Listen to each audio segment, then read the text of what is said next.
या सविस्तर बातमीपत्र। पदवीधर आणि शिक्षक मतदारसंघाची निवडणूक आता जाहीर झालेली आहे। विधान परिषदेच्या 4 जागांसाठी निवडणुकांची घोषणा झाली। ठाकरे गटाकडून अनिल परब यांना मुंबई पदवीधर मतदारसंघातून उमेदवारी देण्यात आली आहे, तर मुंबई शिक्षक मतदारसंघातून ज.मो. अभ्यंकरांना उमेदवारी मिळाली आहे। 26 जूनला हे मतदान पार पडेल।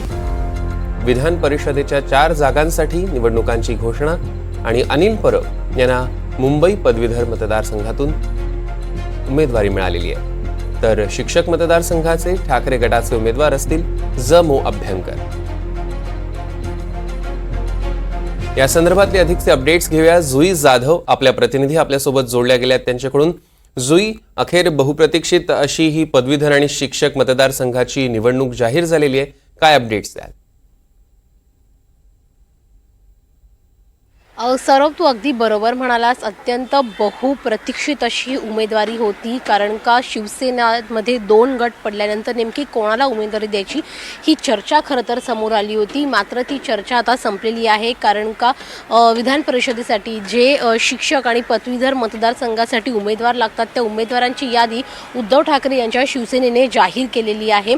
पदवीधर मतदारसंघासाठी शिवसेनेचे आणि मातोश्रीचे जवळचे मानले जाणारे अनिल परब यांना उमेदवारी देण्यात आली आहे, तर शिक्षक मतदारसंघासाठी ज.मो. अभ्यंकर यांना उमेदवारी देण्यात आली आहे। अनिल परब यांचं जर आपण पाहिलं तर मग गेली 12 वर्ष ते विधान परिषदेवर पदवीधर मतदारसंघाचं नेतृत्व करत आहेत। शिवसेनेला ते त्यांचं प्रतिनिधित्व करत आहेत। ज्यावेळेला महाविकास आघाडीचं सरकार होतं त्यावेळेला त्यांना परिवहन मंत्री पद देखील देण्यात आलं होतं। ज.मो. अभ्यंकर हे देखील शिक्षक मतदारसंघावरती उमेदवारी त्यांनी आधी देखील दर्शवलेली आहे। ते याचे प्रदेशाध्यक्ष देखील राहिलेले आहे। त्यामुळे शिवसेनेच्या या 2 खरं तर जुन्या नेत्यांना संधी देण्यात आलेली आहे।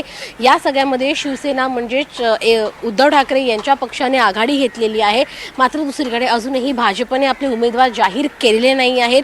येत्या 26 जूनला त्याची निवडणूक होणार आहे आणि 1 तारखेला मतमोजणी होणार आहे। त्यामुळे जशी लोकसभेची लगबग संपलेली आहे तसेच आता या 2 शिक्षक आणि पदवीधर मतदार निवडणुकीसाठी ही लगबग सुरू झालेली आहे। त्यामुळे आता नेमकं भाजपकडून देखील कोणाला मैदानात उतरवलं जाते हे पाहणं महत्त्वाचं आहे। हे देखील येत्या काही दिवसांमध्ये स्पष्ट होईल। या संदर्भातले अधिकचे अपडेट्स आम्ही तुमच्याकडून घेणारच आहोत।